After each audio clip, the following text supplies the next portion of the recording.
Bonitinhos, vou aqui compartilhar então.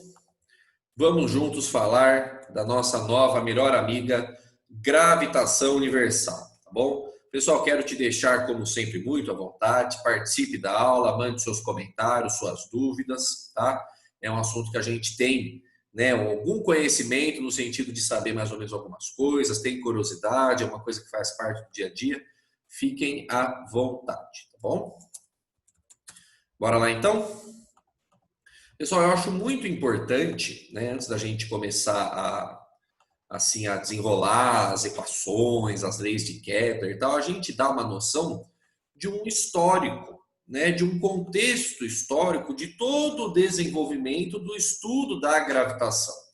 Por que eu digo isso, pessoal? Porque a gente vê hoje, né, as coisas prontas, do jeito que elas estão, e a gente não tem muita noção de tudo que teve que acontecer para chegar onde a gente está hoje, né?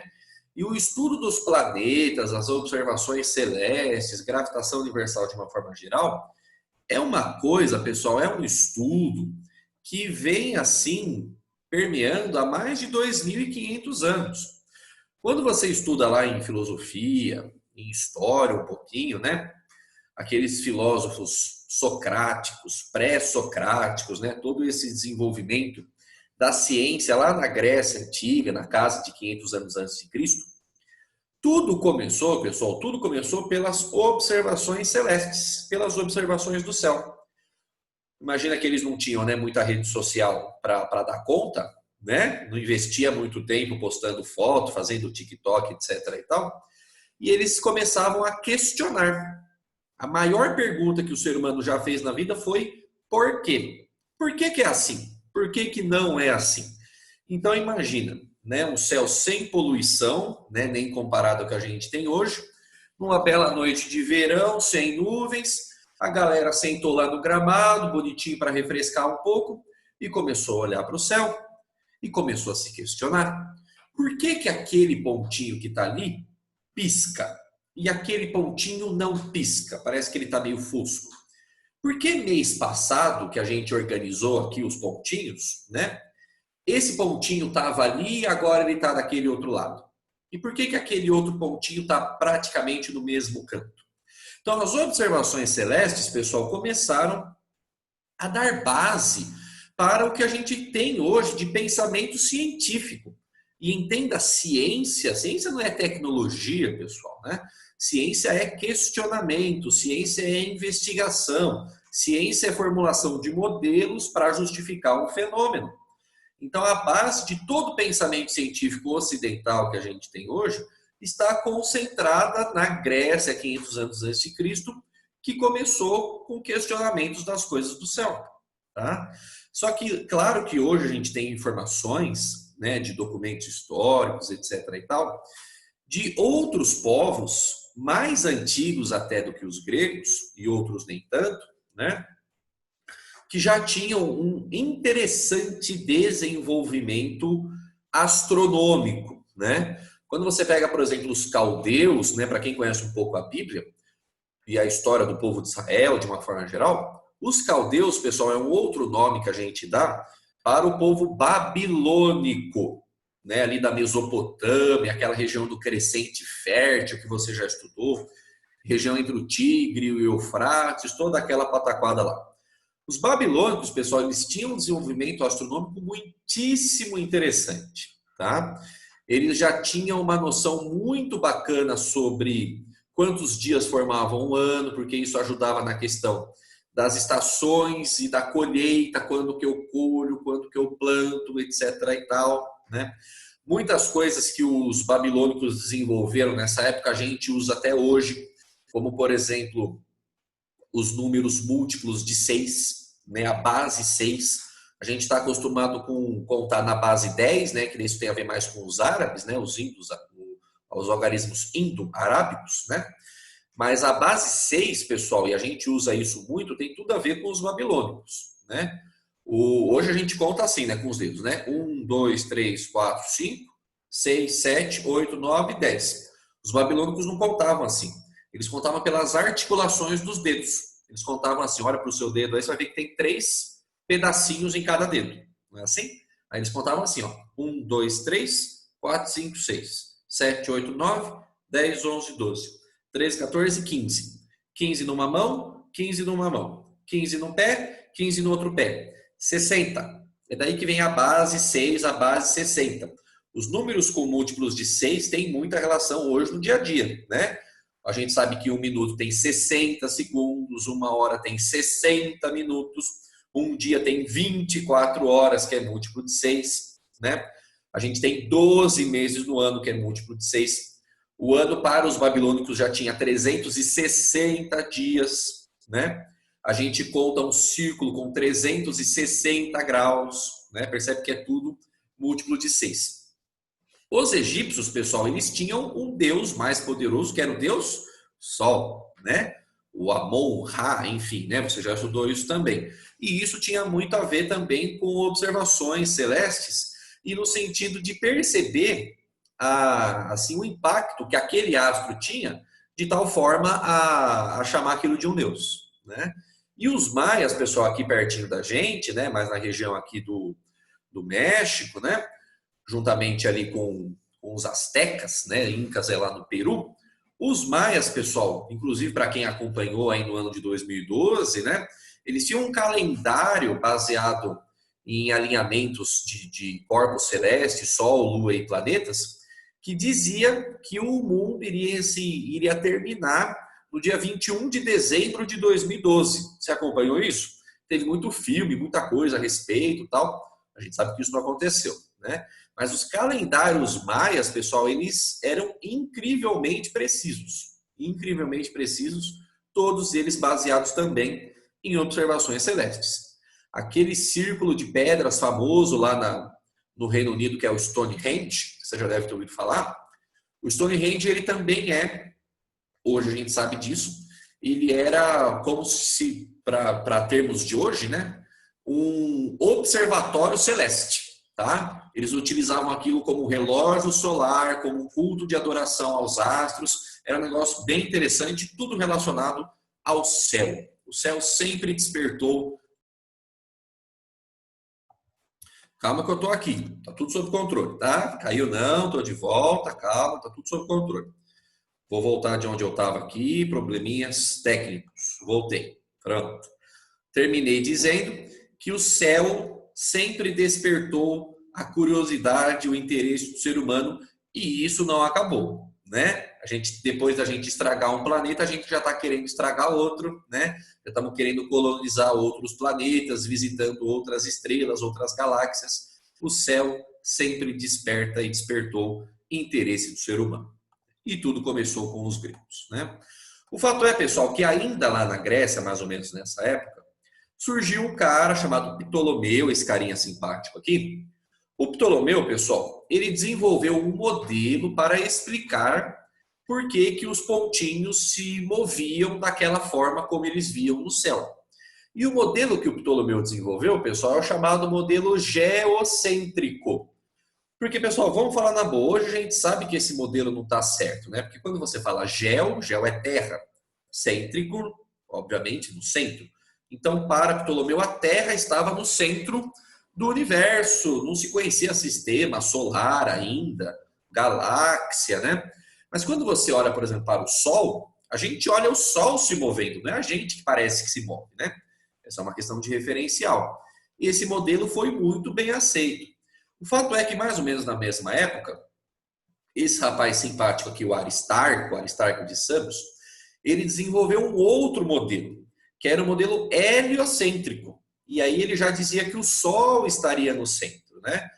Esse modelo, pessoal, heliocêntrico, ele explicava melhor do que o geocêntrico algumas órbitas de planetas, especialmente a órbita de Marte, que faziam um movimento que hoje a gente chama de movimento errante. Era um movimento muito complicado. E Aristarco acreditava que a natureza ela se comportava de forma econômica.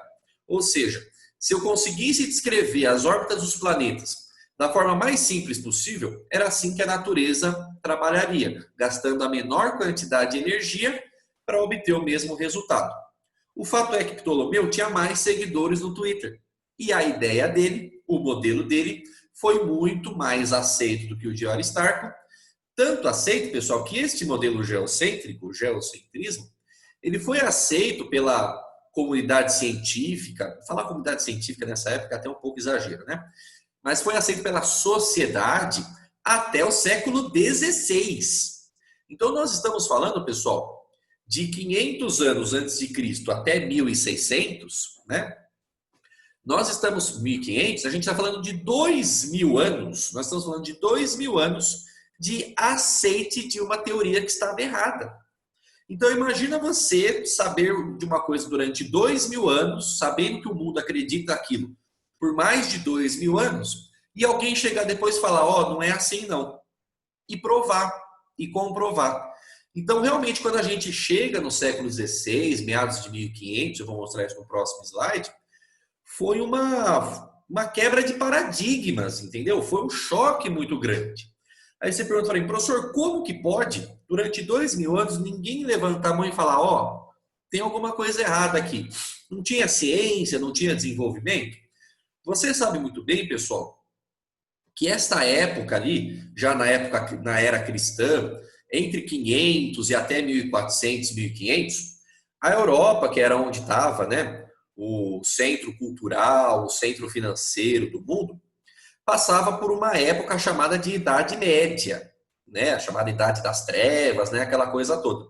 Por que tem esse nome? Né? Porque não tinha luz? Não é nada disso, né? Por quê? Porque não se desenvolvia, pessoal, a ciência. Uma instituição muito poderosa chamada Igreja, isso não tem nada a ver com religião, tá bom, pessoal? A Igreja Católica, na época, você já aprendeu que ela se confundia com o Estado. A Igreja Católica tinha mais poderes do que os reis, do que os senhores feudais, toda essa coisa que você já estudou. Agora imagina quão vantajoso é para a igreja, que detinha muita grana, que tinha muitas terras, e terra naquela época os feudos era dinheiro. As pessoas que estudavam só estudavam em instituições ligadas à igreja. O clero detinha o poder institucional, tudo isso você já estudou. Agora imagina quão vantajoso é para a igreja manter a narrativa de que a terra era o centro. Entende? Quando você coloca a Terra no centro, quem comanda a Terra comanda o universo. E quem comanda a Terra naquela época? A igreja. Então, manter essa narrativa era vantajoso, manter o status quo, que a gente chama, né, para uma manutenção de poder. Por isso que, por muito tempo, o desenvolvimento científico foi subjugado pelo poder da igreja. E o modelo geocêntrico foi sendo levado adiante, e as pessoas nem discutiam. Falavam amém para tudo, porque Deus quis, etc. e tal. O fato é, pessoal, que em meados de 1500 surgiu um polonês muito simpático chamado Nicolau Copérnico. Esse rapaz bacanão aí. O Copérnico, pessoal, começou a desenvolver estudos, observações, cálculos, resgatou o trabalho de Aristarco e percebeu realmente que o modelo heliocêntrico, com o Sol no centro, seja do sistema solar ou do universo, essa ideia de sistema solar foi sendo desenvolvida pouco a pouco, né? Ele explicava melhor órbitas, colocava numa condição de menor gasto de energia no que diz respeito ao contexto geral, e a coisa começou a desenvolver. E como eu disse, pessoal, quando Copérnico divulgou esse trabalho, foi um choque absurdo. Porque imagina você acreditar numa coisa durante 2000 anos e alguém provar para você que você está errado. É realmente muito, muito impactante. É um paradigma milenar sendo quebrado. E o fato é, pessoal, que esse trabalho de Copérnico, as observações de Copérnico, esta quebra de uma coisa que a igreja defendia de forma feroz, formou as bases para o que hoje nós chamamos da época do Renascimento. O renascimento cultural e urbano, o renascimento científico, o resgate das ideias romanas, greco-romanas, melhor dizendo, né, de racionalismo, de antropocentrismo, de humanismo, né, de questionamento. Isso foi desenvolvendo em muitas etapas. Você sabe que no Renascimento veio acompanhado lá da Reforma Protestante, a gente tem o desenvolvimento das artes, a gente tem as grandes navegações, né? Muita coisa foi desenvolvida nessa época. e Copérnico é um cara que deu um start muito importante para tantas outras descobertas dessa época. O fato é, pessoal, que com Copérnico começou uma sequência de grandes cientistas trabalhando nesta área de gravitação universal, de estudo dos planetas. Na sequência de Copérnico veio o nosso grande amigo italiano, Galileu Galilei. O Galileu, pessoal, na Itália, naquela época, era muito difícil você não ser católico, né?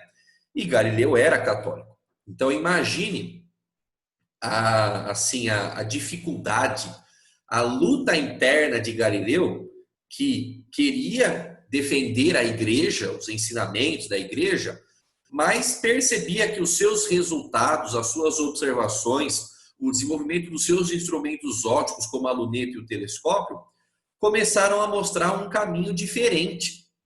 Galileu, pessoal, ele foi perseguido ferozmente pelo chamado Tribunal do Santo Ofício, né, que de santo não tinha nada. A Santa Inquisição, né? Queimou muita gente, queimou muitos livros, perseguiu muitos cientistas, dizia que as mulheres eram bruxas, tudo isso você já estudou. O Galileu, pessoal, ele tem 3 trabalhos muito famosos divulgados, né? É o famoso DDD, é o diálogo, o discurso e o diagrama.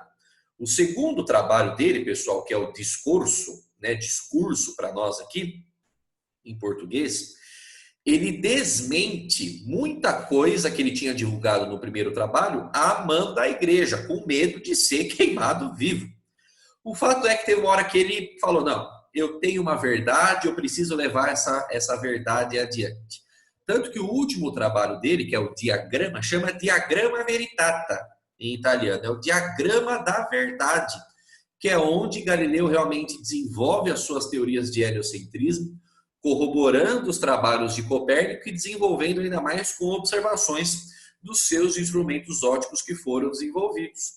Tá? Esse trabalho, pessoal, do diagrama, ele era feito em papiro e se algum cientista, né, discípulo de Galileu, vamos dizer assim, né, ele era encontrado com aquele trabalho, aquele era considerado uma heresia gravíssima para a igreja. O que eles faziam? Eles jogavam aquele trabalho na água.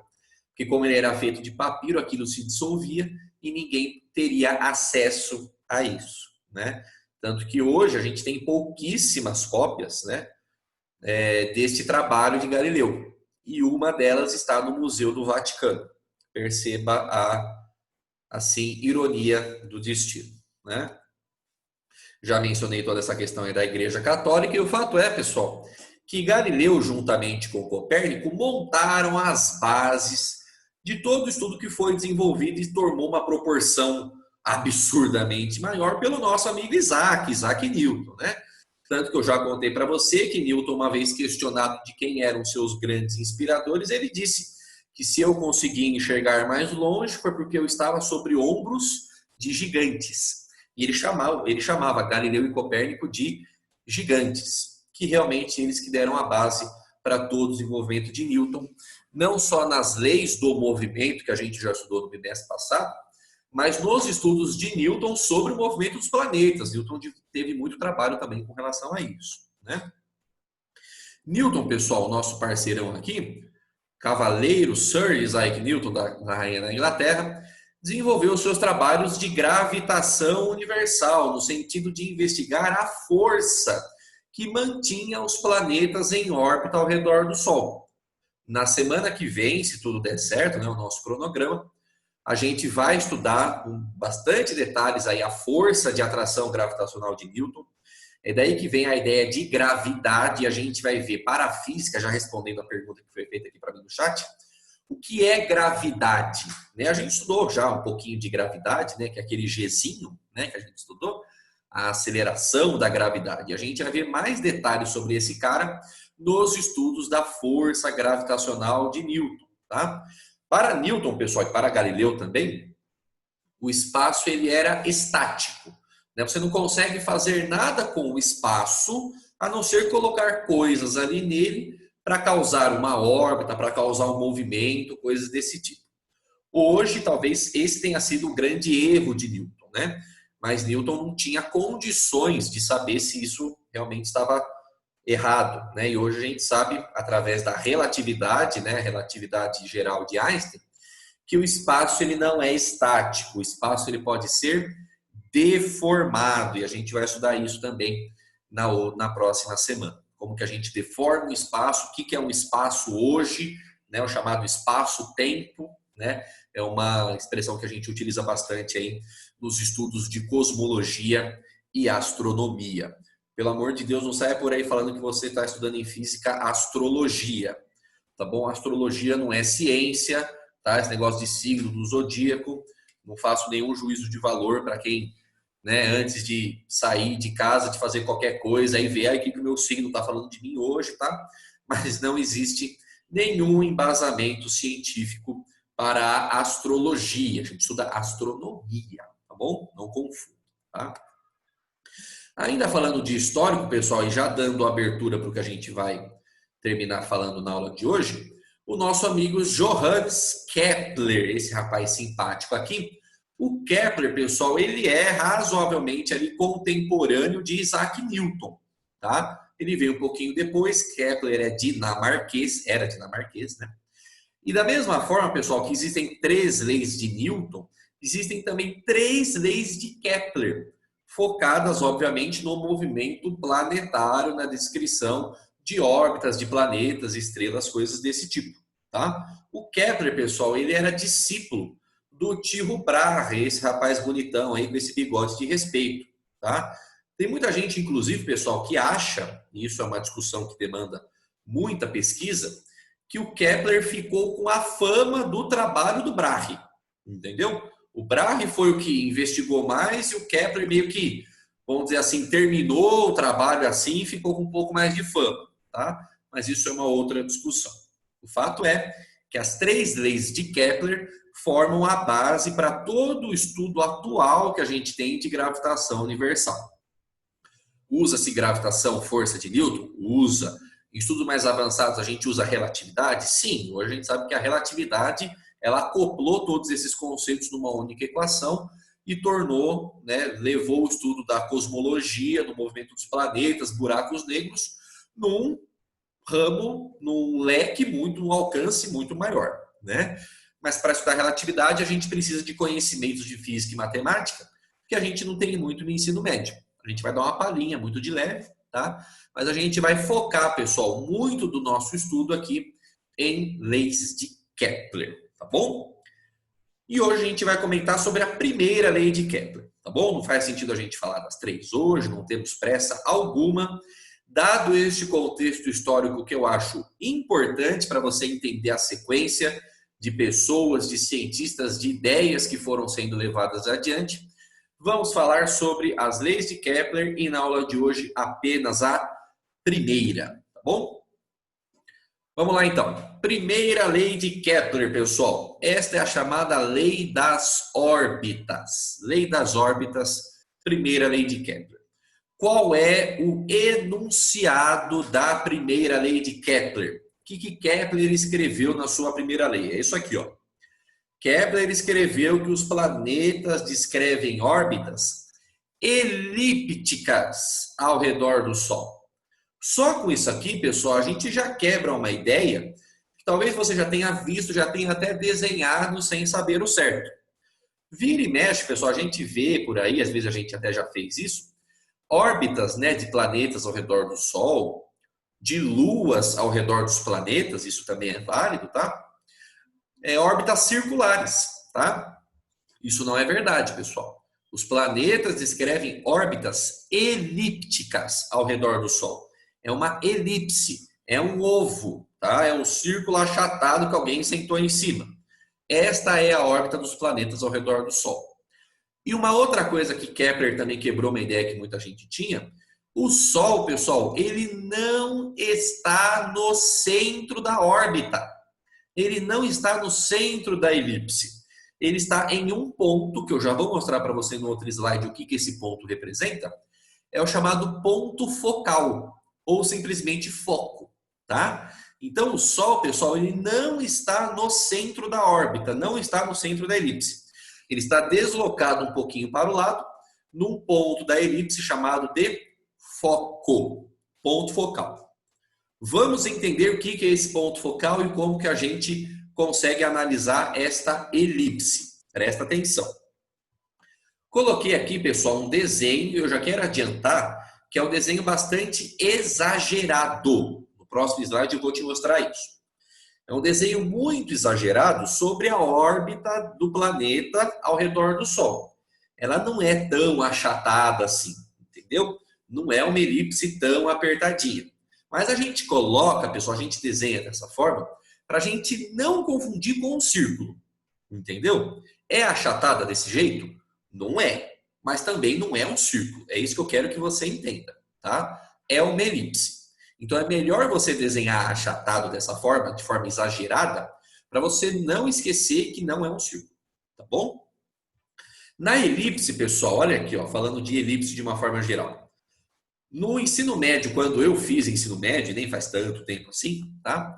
A gente estudava em matemática a elipse. A gente estudava a equação da elipse, né? A gente estudava as cônicas. A gente estudava elipse, estudava hipérbole. Hoje é um assunto que caiu muito em desuso no vestibular e os materiais de ensino médio não cobram mais isso, tá? Mas para você entender, pessoal, o que é uma elipse, né? Vamos comparar a elipse com o círculo, circunferência. A circunferência você vai estudar com bastante detalhes, equação da circunferência, no terceirão. No começo do ano, lá no terceirão, você vai ter um conteúdo chamado geometria analítica, tá? Aí você vai estudar a equação da circunferência. Não é que você vai estudar perímetro e área, isso você estudou lá no 8º ano, né? Você vai estudar a equação da circunferência, juntando com reta, dá uns negócios bem divertidos. O que é uma circunferência, pessoal? Quando a gente fala circunferência, elipse, né? A gente fala que esses caras são lugares geométricos. Tá? Eu estou dando só um parênteses, depois você pode conversar com mais detalhes lá com o Tiagão, para você entender exatamente o que é isso, mas eu só estou te dando mais como a título de curiosidade. A elipse, a circunferência, é um lugar geométrico. É o nome que a gente dá. Cada lugar geométrico tem uma lei de formação. Tem uma ideia por trás para que ele seja formado de forma adequada. Então, por exemplo, o que é uma circunferência, pessoal? É o lugar geométrico de todos os pontos que estão à mesma distância de um único ponto, do ponto central, que hoje a gente chama de centro. Não é assim? Quando você vai desenhar uma circunferência, eu não vou conseguir desenhar uma circunferência bonitinha aqui, né? Ó. Até que não ficou tão ruim, viu? Fazendo aqui no mousepad aqui, né? Mas dá uma ligada. A gente sabe que circunferência, você pega todos os pontos, vou trocar de cor aqui para você enxergar, ó. Esse pontinho azulzinho, esse pontinho azulzinho, esse pontinho azulzinho, todos os pontos que estão na beirada da circunferência, todos eles estão à mesma distância de um ponto central, que é esse aqui, que a gente chama de centro, não é assim? A distância do centro até a beirada da circunferência a gente chama de raio. Então, esta é a definição de uma circunferência. Agora, a elipse, pessoal, não tem raio, né? O que a gente chama que a elipse tem, ela tem eixos. Ela tem dois eixos, né? Ó, tem o eixo X e o eixo Y. A gente chama esses eixos de semi-eixo maior e semi-eixo menor. Isso é só curiosidade, tá bom? Não quero que você esquente muito a cabeça. Então, esse cara aqui, ó, em azulzinho que eu estou colocando para você, ó, do A1 até o A2, a gente fala que é o semi-eixo maior, tá? E do B1 até o B2, a gente fala que é o semi-eixo menor. Uma circunferência, pessoal, nada mais é do que uma elipse que tem esses dois semi-eixos iguais, né? Quando você coloca o semi-eixo maior igual ao semi-eixo menor, fica simétrico, bonitinho, fica uma circunferência, tá? Agora, quando você diferencia o eixo maior do eixo menor, né? O próprio nome já diz isso, você tem uma elipse. Qual é a propriedade interessantíssima, pessoal, que a elipse tem? Vamos supor que você pegue um ponto aqui na elipse, ó.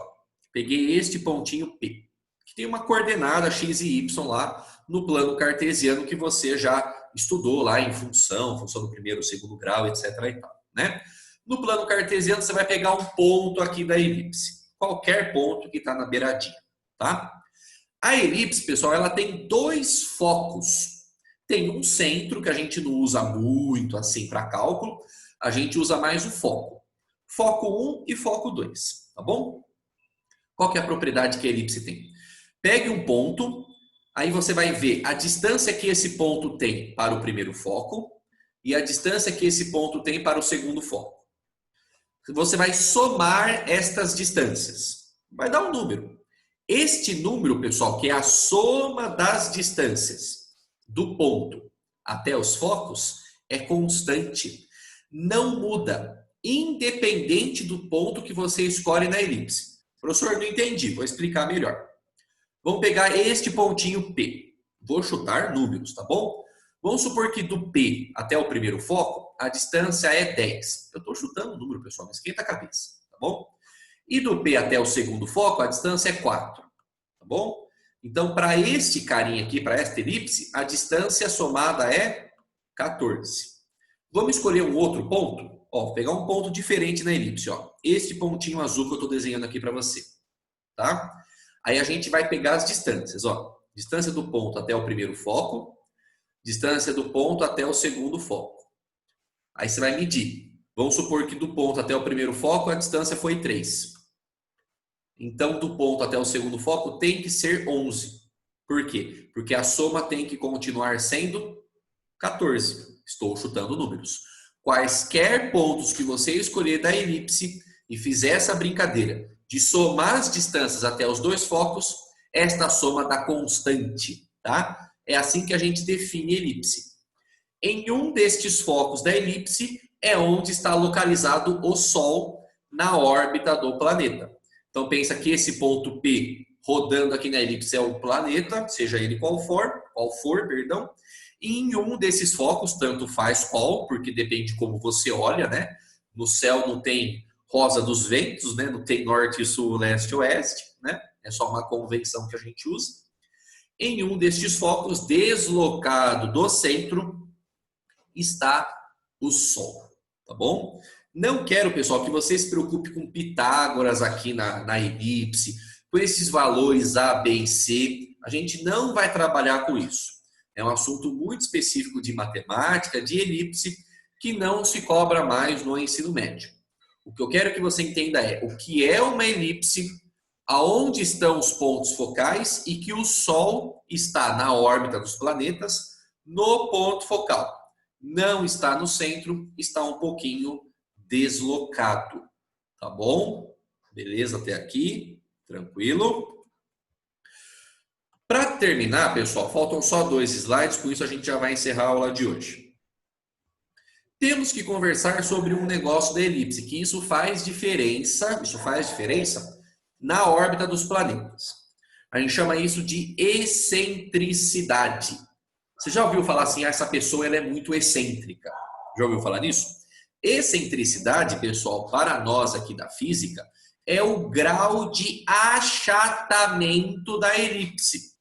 Então, quando você fala que uma pessoa é muito excêntrica, para a física você está falando que a pessoa ela é muito achatada. Tá? Só para você ter noção. Excentricidade é isso, pessoal. É o grau de achatamento da elipse. Então, quando você pega uma elipse que tem excentricidade E igual a 0, o que isso quer dizer? Que ela, na verdade, é um círculo. Que ela, na verdade, é uma circunferência. Tá? Que o foco ele está exatamente em cima do centro. Tá bom? Não tem achatamento.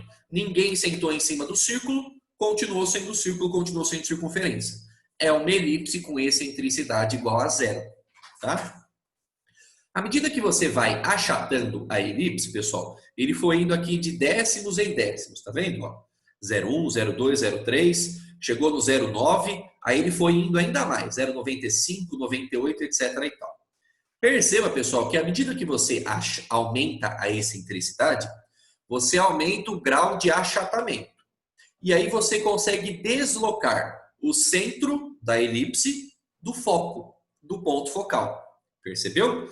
Quanto maior a excentricidade da órbita, da elipse, maior vai ser a distância entre o centro e o foco. Ou seja, quanto maior a excentricidade da órbita, falando agora de gravitação, quanto maior a excentricidade da órbita, mais deslocado o Sol vai estar do centro. O foco vai estar mais distante do centro. Perceba, olha aqui, ó, excentricidade 0,99, olha como já está bem achatadinha a órbita, e olha quão distante está o foco do centro. 0,999, mais achatado ainda. Quero ver quem entendeu a ideia. Se eu colocar uma excentricidade igual a 1, excentricidade igual a 1, o que a elipse vai se tornar? Excentricidade igual a 0, a elipse é uma circunferência. Excentricidade igual a 1, a elipse se torna no quê? Parabéns para quem mandou aqui. O Luiz, a Gabi mandaram uma reta, uma linha. É exatamente isso. Arthur também mandou. Achatei tanto, achatei tanto, achatei tanto que se transformou numa linha. Tá? Então você pode guardar. Uma elipse com excentricidade igual a 0 é uma circunferência. Uma elipse com excentricidade igual a 1 é uma linha. Aí você pergunta, professor, e a excentricidade da órbita dos planetas? Porque isso aqui é geometria, né? Agora falando especificamente dos planetas. Quanto será que é a excentricidade da órbita dos planetas? Você tem noção, pessoal? Você chutaria um número? 0,1, 0,2, 0,3 até 0,9, enfim. Você tem noção de quanto seria, falando da Terra? De quanto seria a órbita, a excentricidade da órbita da Terra? Você chutaria um valor? Tem noção? Quão achatada é a órbita da Terra? Que valor que você chutaria? Mandaram aqui 0,5. E aí? É ideia, pessoal. Não tem resposta certa e errada. Só quero pensar, saber como você está pensando. Tá? Qual seria para você a excentricidade da Terra? Mandaram 0,5.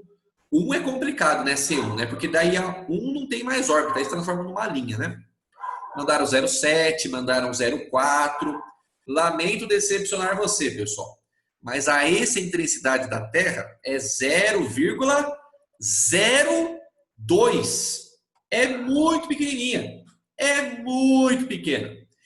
Estes desenhos que estão aqui, pessoal, são desenhos reais, tá bom? São desenhos, não são coisa da NASA isso aqui, tá? Mostram a realidade entre aonde está o centro da órbita e aonde está o Sol. Olha aqui a Terra. A Terra é a terceira órbita. Percebam, pessoal, que os dois pontos, centro e foco, centro e Sol, né, estão praticamente um em cima do outro. Percebeu? Quando você pega, por exemplo, Plutão era um pouquinho achatada, que daí você consegue diferenciar os dois pontos. O Sol é o ponto da direita, que é o ponto focal, e o centro é o ponto que está mais ao centro, né? Vamos dizer assim, né? Então, percebam, as órbitas dos planetas, pessoal, do Sistema Solar, são pouquíssimo achatadas. Pouquíssimo mesmo. A órbita do planeta Terra, pessoal, ela tem uma excentricidade 0,02. É 2%. É praticamente um círculo. O círculo tem a excentricidade igual a 0, né? Mas não é 0. Sempre é uma elipse. Mas é uma elipse muito, muito pouquinho achatada. Percebe? Então, por isso que eu falei que aquele desenho que eu coloquei aqui no outro slide, ó, é um desenho exagerado. Muito exagerado. É importante você saber isso. Mas todo livro didático, a nossa apostila, no nosso slide, a gente vai usar esse desenho. Entendeu? É para não confundir com um círculo. Tem um propósito pedagógico, mas ele não mostra a realidade. A realidade da órbita da Terra é essa aqui, ó. Tá? O Sol está praticamente no centro, mas não está.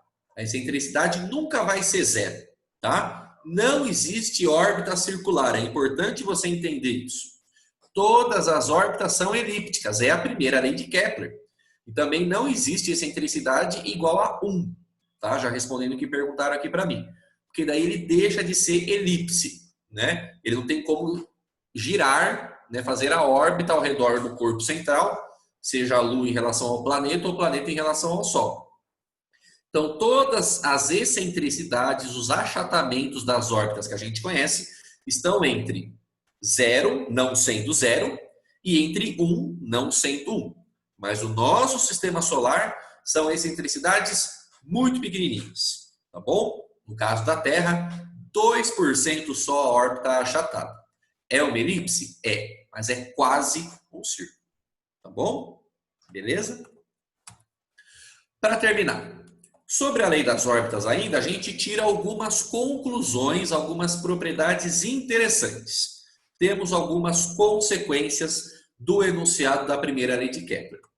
Como a órbita, pessoal, é uma elipse, e a gente pega, obviamente, aquele desenho exagerado, mas ela não deixa de ser uma elipse.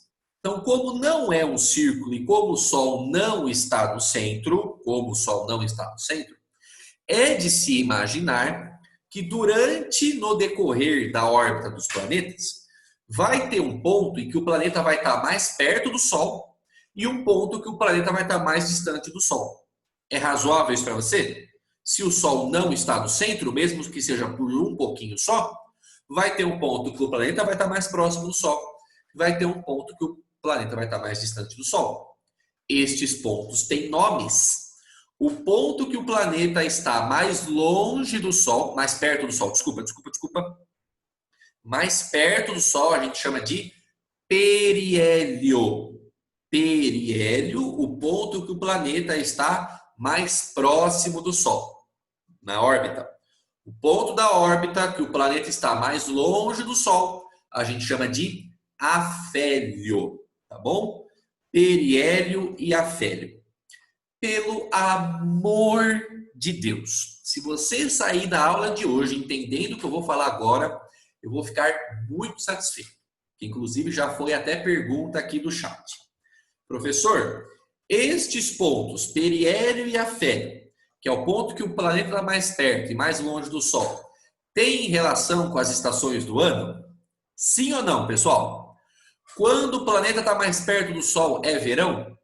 Quando o planeta está mais longe do Sol, é inverno? Isso está certo ou está errado?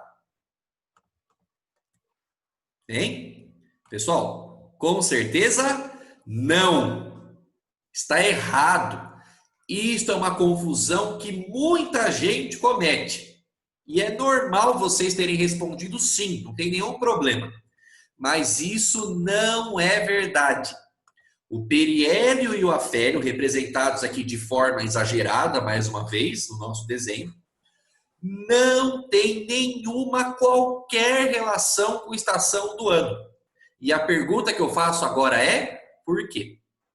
Quem consegue montar uma ideia em uma, duas frases coesas para justificar por que no periélio não é verão e por que no afélio não é inverno? Quem consegue me explicar isso? Já coloquei essa questão em prova. O que vocês me dizem? Quem está mandando aqui? Deixa eu ver. Falaram de translação e rotação, está no caminho. Estamos montando uma ideia. Lá em geografia, pessoal, você estudou o que do planeta Terra, falando do nosso, né? O que do planeta Terra determina a estação do ano? É a distância para o Sol? Ó, o Perlô mandou um negócio interessante aqui, ó. O verão, pessoal, as estações do ano, não ocorrem em todos os lugares do mundo ao mesmo tempo. Nós estamos aqui no hemisfério sul na primavera. No hemisfério norte, eles não estão na primavera. Eles estão no outono. Mês que vem, em dezembro, né? Acho que quando começa o verão, o hemisfério norte vai estar no inverno. Entende? Então, o planeta não tem uma única estação do ano no planeta inteiro. A Giovana foi a primeira que eu vi acertando aqui o motivo certo. O que determina, pessoal, as estações do ano é a inclinação da Terra. Você sabe que a Terra ela tem uma inclinação no próprio eixo, está na casa ali, se não me falha a memória, de 22 graus, tá? 22 graus a Terra está inclinada. E é esta inclinação no próprio eixo, que você já aprendeu com o mestre Alama, ou com professores do ensino fundamental, é esta inclinação que determina as estações do ano, que diferencia a estação do hemisfério norte para o hemisfério sul. Então, galera, toma muito cuidado. Não caia na tentação de achar, porque estamos mais perto do Sol do periélio, vai ser verão. Não tem nenhuma relação. Toma muito cuidado com isso, tá bom? Falaram aqui para a gente de lua, de maré, isso a gente vai estudar sobre marés quando a gente vê gravitação de Newton, tá bom? Olha o que mandaram aqui para a gente. É por causa disso que em alguns lugares o verão é muito mais calor que em outros locais também no verão? Isso sim tem relação, tá? Mas o que também determina, pessoal, é a questão da intensidade da estação do ano, seja ela verão, inverno, estação quente, estação fria. Tem muitos outros fatores, não é só a distância para o Sol. Tem fatores terrestres mesmo. Então você tem que avaliar, por exemplo, continentalidade, se o treco está mais dentro do continente ou tem influências do mar, como a maritimidade. Tem a ver com a vegetação, você sabe que vegetação e clima andam de mãos dadas, né? O lugar que não tem lá a vegetação, por exemplo, na Amazônia, no caso do deserto, a gente sabe que a variação do verão quente e frio é muito grande, né? Você tem influências também de relevo, de correntes marítimas. Então, tem muitos fatores que vão determinar estações do ano dentro da Terra. A distância para o Sol é um fator que, para a estação do ano, é muito sutil. É muito sutil mesmo, tá bom? O que mais mandaram aqui para a gente? Isso é uma coisa específica da Terra ou em outros planetas, dependendo de onde ele está, a temperatura muda com relação, por exemplo, a eclipse. Eclipse tem a ver com posição, Sol, Lua e planeta, né? Porque eclipse tem que a ver com sombra e penumbra. Aí não é relação à distância, é com relação a alinhamento e posição, tá? Então você tem, por exemplo, Sol, Terra e Lua é um eclipse. Sol, Lua, Terra é um outro eclipse. Aí é com alinhamento e posicionamento, tá? Mas essa ideia, pessoal, depende, isso é para todos os planetas, tá? Isso é para todos os planetas. Não é só. Ah, eu li eclipse, mas era elipse. Eu li errado, desculpa. Ah, não sei nem ler, pelo amor de Deus. Elipse, não eclipse, né? Então eu vou ler de novo a frase aqui. Isso é uma coisa específica da Terra e em outros planetas também muda. Não. Para todos os planetas, pessoal, todas as órbitas são elípticas. Todas as órbitas são elipse. É claro que para nós a gente consegue definir com uma, vamos dizer assim, com uma periodicidade muito maior a questão das estações do ano. A gente sabe que de 3 em 3 meses, né, a Terra vai estar numa posição diferente relativa ao Sol e a gente muda a estação do ano. Mas entenda, todos os planetas descrevem órbitas elípticas ao redor do Sol e todos eles terão periélios e afélios. Porém, o periélio e o afélio não implica na estação do ano, na temperatura do planeta, ok? O que implica na temperatura e na estação é a inclinação do planeta em relação ao próprio eixo. Agora, se o planeta descreve uma órbita elíptica ao redor do Sol, o satélite, a Lua, também descreve uma órbita elíptica ao redor do planeta. Falando da nossa Lua, a nossa Lua em relação à nossa Terra bonitinha, também vai ter um ponto mais perto e um ponto mais longe, tá? Estes nomes, pessoal, periélio e afélio, servem para todos os planetas em relação ao Sol.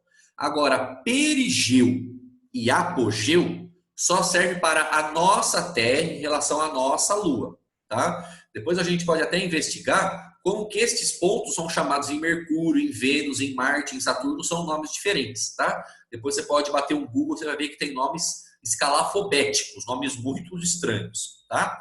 Mas o que então é o perigeu? É o ponto que a Lua está mais próxima da Terra, na órbita elíptica. O apogeu é o ponto que a Lua está mais distante da Terra na órbita elíptica. Isso, pessoal, influencia no tamanho que a gente enxerga a Lua, né? Não é o tamanho da Lua, é o tamanho que a gente vê a Lua, por causa de proximidade, por causa de distância. Então perceba essa montagem aqui que bonita, ó. No recorte da esquerda é a Lua no perigeu, ela vai ficar grandona. Aí tem aqueles fenômenos de superlua, etc. e tal. No apogeu, a Lua fica menorzinha. Isso não tem a ver com a fase da Lua, tá bom? Não é fase da Lua. Fase da Lua é como a gente enxerga o reflexo da Lua, como o Sol está batendo na Lua, tá? Estou falando do tamanho dela. Lua grandona, não é que é lua cheia, pelo amor de Deus, tá? Lua no tamanho máximo, perigeu, Lua mais perto da Terra. Apogeu, Lua menor, Lua mais distante da Terra na órbita elíptica, tá bom? Professor, nesse caso, isso não interfere nas marés? Sim, há interferência total das marés na posição da Lua em relação à Terra. E a gente vai brincar com marés semana que vem, quando a gente for ver gravitação de Newton, tá bom? A força das marés, o movimento das marés, depende muito mais da Lua do que do Sol. Apesar do Sol ter uma massa ridiculamente maior do que da Lua, a Lua está muito mais pertinho da gente, né? A gente vai ver essa sacada de distância e de massa quando a gente for ver a equação de Newton, tá bom? Marés vai fazer parte do nosso estudo. Beleza? Show, criançada, por hoje é isso, tá? Semana que vem a gente vai ver a segunda e a terceira leis de Kepler na aula de terça-feira, tá bom? Lei das áreas, lei dos períodos, tá bom? Vamos desenvolver exercícios, vamos treinar algumas coisinhas desse tipo aí, tá bom? Amados, muito obrigado pela sua presença, pela sua participação. Qualquer coisa, só dá um toque pelo e-mail, a gente vai batendo um papo esperto, tá bom? Beijinho de luz, se cuidem, bom fim de semana, bom descanso, tamo junto, valeu, tchau, tchau. Tchau, professor, bom descanso. Valeu, meus amores.